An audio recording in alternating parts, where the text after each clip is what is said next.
Rajasthan constitution club का उद्घाटन जयपुर में लोकसभा अध्यक्ष श्री ओम बिरला ने राजस्थान के मुख्यमंत्री श्री भजनलाल शर्मा की उपस्थिति में किया। इस अवसर पर विधानसभा अध्यक्ष वासुदेव देवनानी और केंद्रीय राज्य मंत्री भागीरथ चौधरी उपस्थित रहे। मैं हूं आपका दोस्त विनय कुमार सिंघल। आप देख रहे हैं भीम न्यूज इंडिया।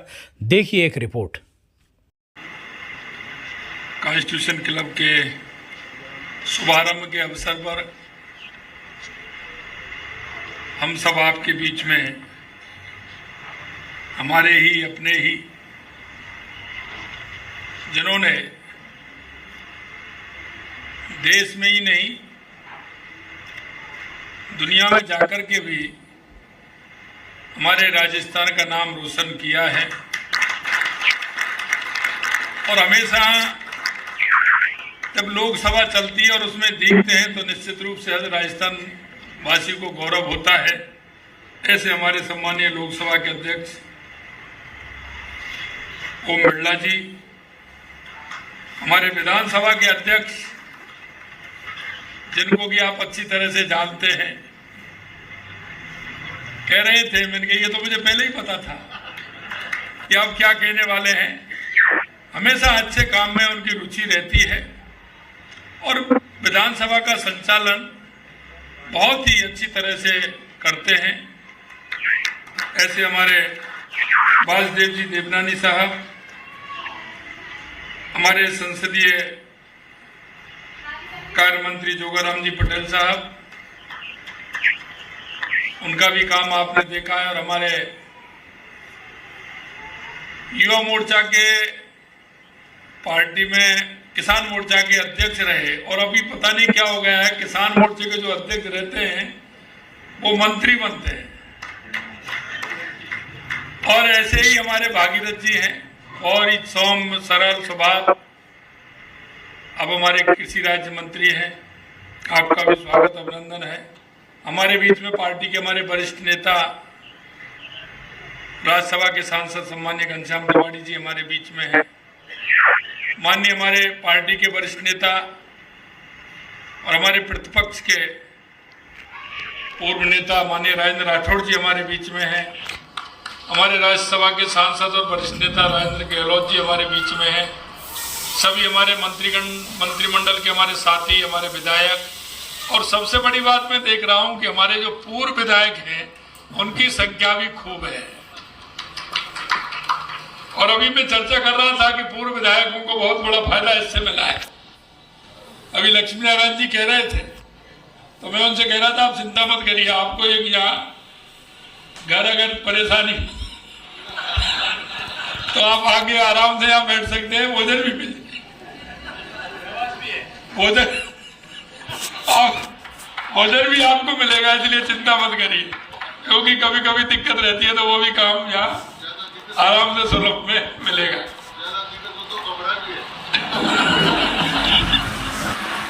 सर्वप्रथम मैं आप सभी का स्वागत करता हूं, अभिनंदन करता हूं, नमस्कार करता हूं। मित्रों, आज अंतर्राष्ट्रीय महिला दिवस है। इस अवसर पर भी मैं प्रदेश की मातृशक्ति को बहुत बहुत बधाई और शुभकामनाएं देता हूं। आज हम सब यहाँ राजस्थान विधानसभा परिसर में निर्मित कॉन्स्टिट्यूशन क्लब ऑफ राजस्थान के शुभारंभ के ऐतिहासिक अवसर पर एकत्रित हुए। इस अवसर पर आप सभी के बीच उपस्थित होना मेरे लिए गर्व एवं सम्मान की बात है। ये क्लब केवल इमारत ही नहीं बल्कि विचारों के आदान प्रदान, लोकतांत्रिक मूल्यों को मजबूत करने का एक सशक्त मंच है। 1952 में विधानसभा के प्रथम सत्र से लेकर के आज तक इसके चुने गए जनप्रतिनिधियों ने राज्य के विकास और जनकल्याण के लिए अथक प्रयास किया है। कॉन्स्टिट्यूशन क्लब इसी गौरवशाली परंपरा को और सशक्त बनाने की दिशा में एक महत्वपूर्ण कदम है। इसमें विश्व स्तरीय सुविधाएं विकसित की गई हैं जो इसे एक आधुनिक उपयोग केंद्र बनाती हैं। इस क्लब की उपयोगिता को समझना आवश्यक है। यहाँ विधानसभा के वर्तमान और पूर्व सदस्यों के लिए एक ऐसा स्थान उपलब्ध होगा जहाँ वे आपस में विचार विमर्श कर सके, नीतियों पर चिंतन मनन कर सके, समाज के विभिन्न क्षेत्रों से जुड़े प्रबुद्ध व्यक्तियों के साथ संवाद भी स्थापित कर सके। ये क्लब केवल विधायकों के लिए नहीं बल्कि राजस्थान विधानसभा सचिवालय के अधिकारियों, विशिष्ट नागरिकों, राष्ट्रीय अंतर्राष्ट्रीय स्तर पर मान्यता प्राप्त व्यक्तियों के लिए भी खुला है। यह आजीवन सदस्य, साधारण सदस्यता, विशेष सदस्यता, सामान्य सदस्यता जैसे विभिन्न विकल्प उपलब्ध है जो इसे समावेशी बनाते हैं। राजस्थान विधानसभा के सदस्यों को इससे कई लाभ मिलेंगे। इससे पहले ये क्लब एक बौद्धिक मंच के रूप में कार्य करेगा। यहाँ विधायकगण अपने अनुभव साझा कर सकेंगे और राज्य के विकास के लिए नवीन विचारों का आकार दे सकेंगे। यहाँ उपलब्ध आधुनिक सुविधाएं जैसे पुस्तकालय, सभागार, विश्राम क्षेत्र उनकी कार्यक्षमता को बढ़ाने में सहायक होगी। यह क्लब सामाजिक और सांस्कृतिक गतिविधियों का केंद्र बनेगा। इससे विधायकों को अपने व्यस्त जीवन को संतुलित बनाने में मदद मिलेगी। इसके अलावा यहाँ होने वाले संवाद और सहयोग से विधानसभा के कार्यों में अधिक पारदर्शिता और प्रभावशीलता भी आएगी। यह क्लब लोकतंत्र के मूल सिद्धांतों, संविधान, समानता और जनप्रतिनिधित्व को मजबूती देने का प्रयास है। यहाँ आने वाले प्रत्येक व्यक्ति को यहाँ संविधान की गरिमा और विधायी प्रक्रिया के महत्व का एहसास होगा। ये केवल एक भवन नहीं बल्कि एक विचार है, एक ऐसा विचार जो राजस्थान को प्रगति के पथ पर आगे ले जाएगा।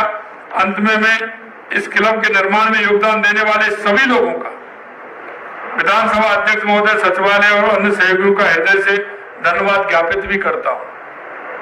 और एक नई परंपरा रही है कि अगर हम नए मकान के अंदर जाते हैं तो उसमें कुछ ना कुछ अनुष्ठान करके ही जाते हैं।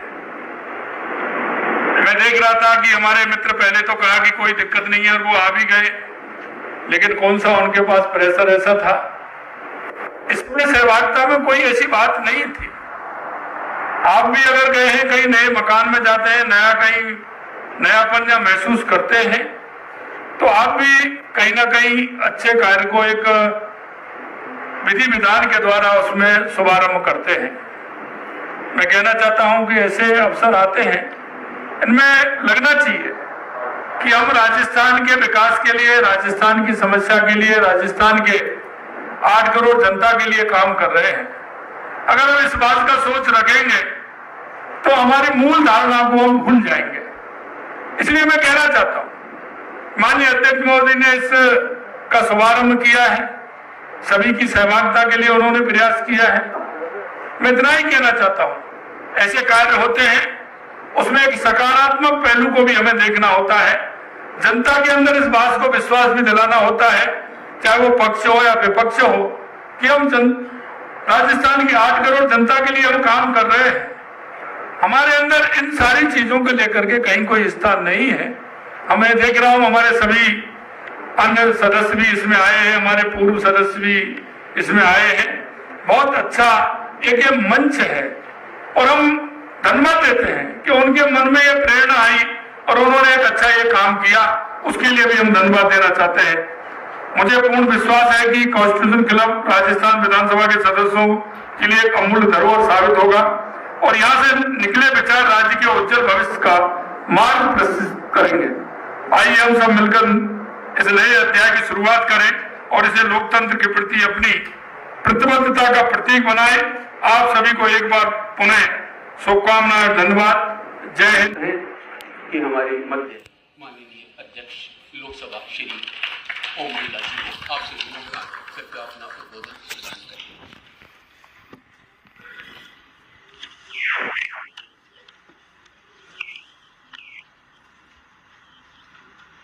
राजस्थान कॉन्स्टिट्यूशन क्लब के शुभारंभ में राजस्थान के यशस्वी मुख्यमंत्री माननीय भजनलाल जी शर्मा साहब, राजस्थान विधानसभा के माननीय अध्यक्ष वासुदेव देवनानी जी, भारत सरकार के केंद्रीय कृषि राज्य मंत्री माननीय भागीरथ चौधरी जी, संसदीय कार्य मंत्री श्री जोगाराम जी पटेल साहब, राज्य के उप मुख्यमंत्री जी मंत्रिमंडल के सदस्यगण, माननीय सांसदगण, विधायकगण, पूर्व विधायकगण और अतिथिगण, मैं आप सबका स्वागत करता हूं। आज हम अंतर्राष्ट्रीय महिला दिवस भी मना रहे हैं। अंतर्राष्ट्रीय महिला दिवस पर बहुत बहुत शुभकामनाएं, बधाई। और राजस्थान का इतिहास महिलाओं के लिए गौरवशाली इतिहास रहा है। आप देख रहे थे Bhim news India. Bhim news India को यूट्यूब पर सब्सक्राइब कीजिए, लाइक कीजिए, शेयर कीजिए, कमेंट्स कीजिए। भीम न्यूज इंडिया के फेसबुक पेज को भी आप फॉलो कर सकते हैं। अपनी खबरें हमें 9414317167 पे भेजिए। हम दिखाएंगे पूरे देश में, प्रदेश में सरकार को, प्रशासन को और आपके अपनों को। बने रहिए हमारे साथ। आपका बहुत बहुत धन्यवाद। इसी तरीके से राज्य की विधानसभाओं के अंदर भी यहाँ की महिला विधायक, अध्यक्ष, मुख्यमंत्री के रूप में सशक्त नेतृत्व दिया है, जिससे राजस्थान में एक आधारभूत ढांचे विकास के साथ एक नया परिवर्तन हुआ है। मैं सभी को इस मौके पर शुभकामनाएं देता हूं, बधाई देता हूं। मैं सबसे पहले राजस्थान के माननीय अध्यक्ष जी को धन्यवाद देता हूं, जिन्होंने 1 वर्ष के कार्यकाल के अंदर राज्य की विधानसभा की गरिमा, मर्यादा, प्रतिष्ठा बढ़ाने का काम किया। कई नए इनोवेशन किए, जिससे लोकतंत्र सशक्त हुआ, मजबूत हुआ और एक नई दिशा मिली है। आज इसी कॉन्स्टिट्यूशन क्लब का शुभारंभ हो रहा है।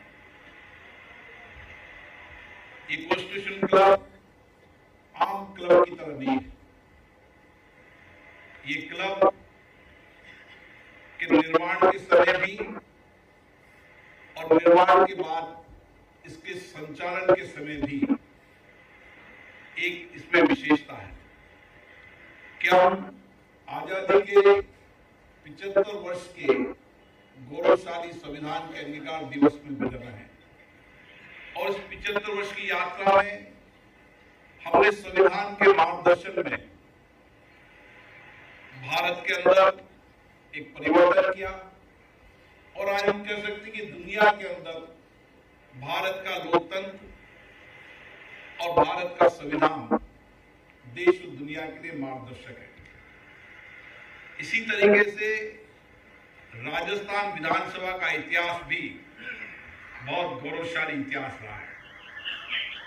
राजस्थान के इस विधानसभा में कई विधेयकों के माध्यम से,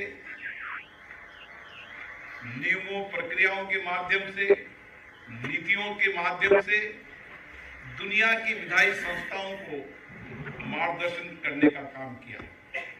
इस राजस्थान विधानसभा में ऐसे विधेयक पारित हुए जो देश के लिए मार्गदर्शक बने, चाहे भूमि सुधार विधेयक हो, अन्य कई विधेयक है जो विधेयक देश के लोकतंत्र के लिए, शासन व्यवस्थाओं को चलाने में बहुत बड़ी मार्गदर्शन भूमिका रही।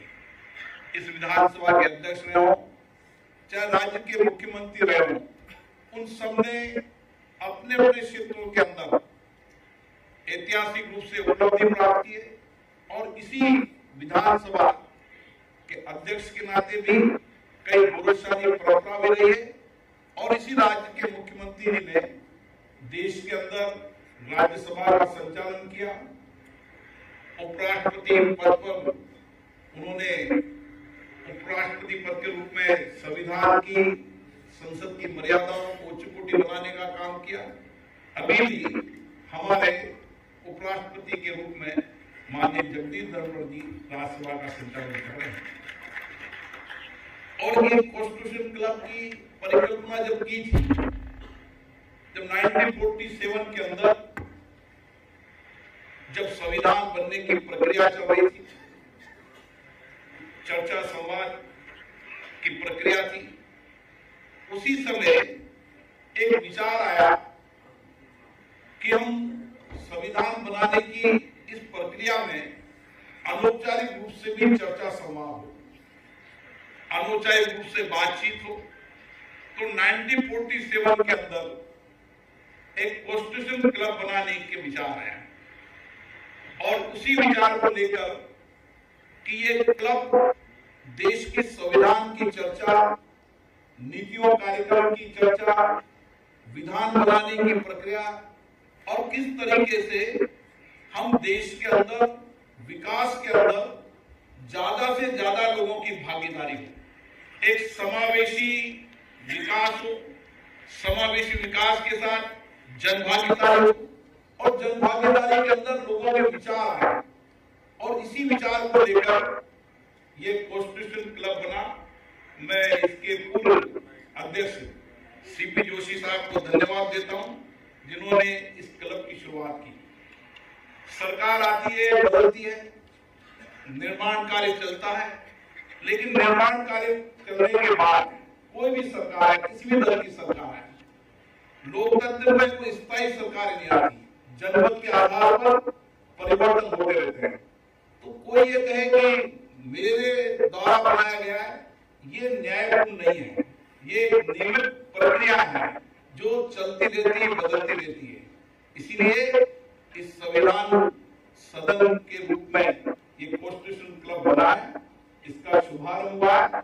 मुझे आशा है जिस विचारों को लेकर इस क्लब की योजना बनाई है, आने वाले अध्यक्ष जी उन विचारों को लेकर कार्य संचालन, क्योंकि भवन बनना ही महत्वपूर्ण है। भवन बनने के बाद उस भवन का उपयोग, उसके उपयोग के साथ उसकी उपयोगिता, उसका संचालन सबसे महत्वपूर्ण है।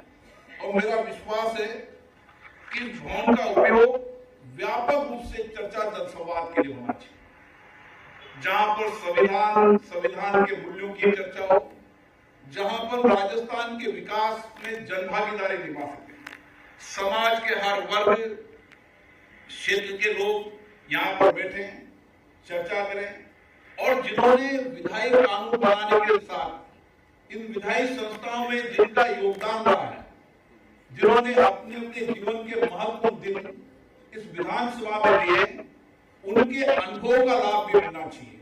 और इसीलिए चाहे पूर्व विधायक हो, पूर्व सांसद हो, चाहे पूर्व मंत्री हो, चाहे पंचायत के लोकतांत्रिक संस्थाओं में काम करने वाले लोग हैं, नगरीय क्षेत्र में लोग काम करने वाले, उन सभी लोकतांत्रिक संस्थाओं में काम करने वाले लोगों की भागीदारी बनकर हम राजस्थान के विकास का रोडमैप कैसे बना सकते हैं।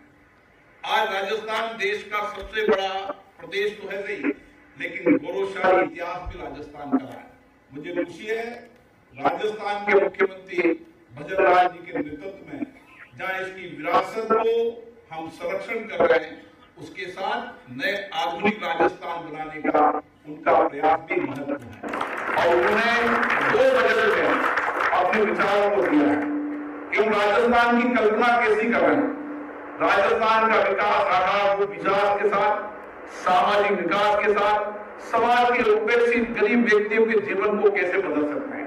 इसी राजस्थान से अंत्योदय योजना शुरू हुई थी, जिसमें समाज जीवन में परिवर्तन का एक पहलू बना था, जो पूरे देश, पूरे विश्व में जिसकी योजनाओं का लाभ मिला था। इसी तरीके से मुझे आशा है राजस्थान के मुख्यमंत्री जी के नेतृत्व में भी इसी तरीके से कुछ ऐसी योजनाएं जो देश के लिए पहल कर सके, जिसमें समाज के वंचित, गरीब, उपेक्षित लोगों के जीवन को परिवर्तन कर सकते हैं। जैसा हमारा इतिहास रहा है, जैसी हमारी विरासत रही है, उसी तरीके से हमारे विधायी संस्थाओं का भी इतिहास गौरवशाली रहा है।